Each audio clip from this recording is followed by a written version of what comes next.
Right, I was using drop 2 voicings there over a C minor 6 chord, harmonising the passing notes with diminished 7th chords, and there was one extra note in the minor scale there. It was the sharpened 5th. I was using a bebop scale. I've made 2 videos before about harmonising passing notes with diminished 7th chords and also using drop 2 diminished 7th chords. I've put links to those 2 videos below. Just to recap what I covered in those 2 videos, if we take a C6 chord, C, E, G and A, we can voice that in what we call a block chord voicing by whatever note we're playing at the top. Let's say put the root at the top. We also put that same note 1 octave lower with the left hand and put all the remaining notes in between.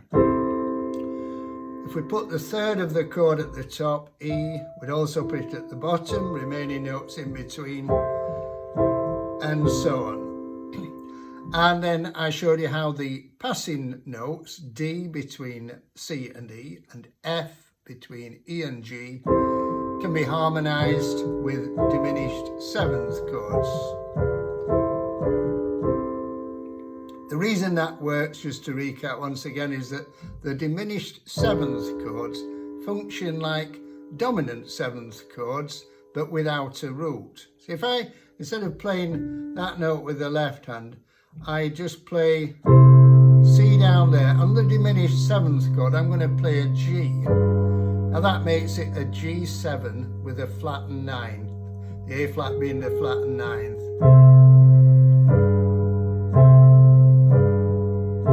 So that's what the chord progression is really. It's just a 1, 5, 1, 5, 1. And then in the second video, I explained about drop 2 voicings, which is where you take a block chord voice in the right hand and take the next to the top note out and put it at the bottom. So you now get this, which is a more contemporary kind of sound. So I just want to take this a stage further now and talk about harmonising all the notes of a major bebop scale with drop 2 voicings. So a major bebop scale is the same as an ordinary major scale, but with one added note. If we take a C major scale, we add one note, G sharp, so it's the sharpened 5th.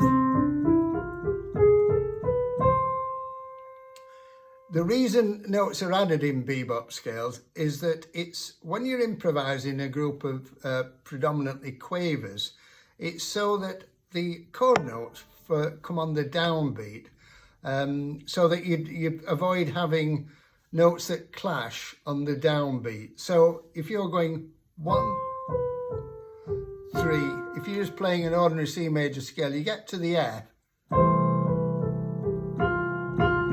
you get that clash on a downbeat.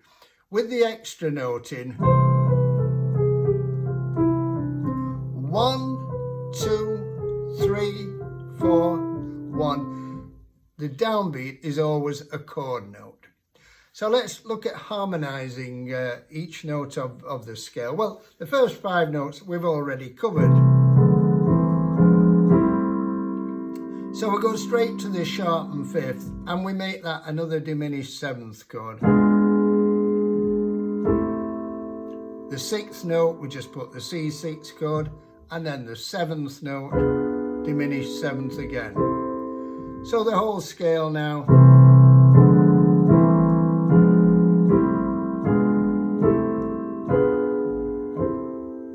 And again, it's easy to convert that into a more contemporary sounding drop 2 voicing. We just, in each case, take the right hand voicing, take the next to the top note out, put it at the bottom, and we get this.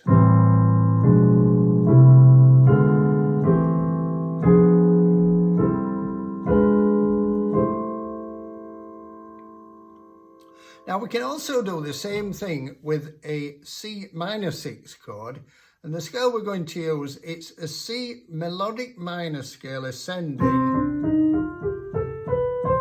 but we're going to put the same added note in the G sharp.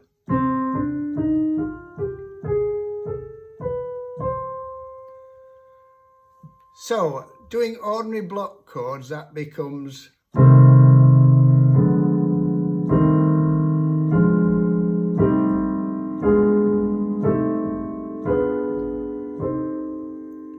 and then once again we're going to take the right hand voicings, take the next to the top note out and put it at the bottom, and now we get this.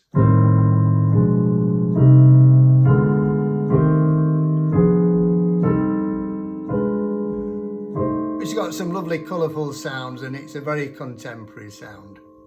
The drop two voicings are very useful in arranging for trumpet, saxes, etc. And they also sound great on the piano. So they're used to harmonise melodies and also in improvised lines. Hope you found that useful. If you did, please give it a thumbs up and subscribe, and we'll see you in the next video. Thank you.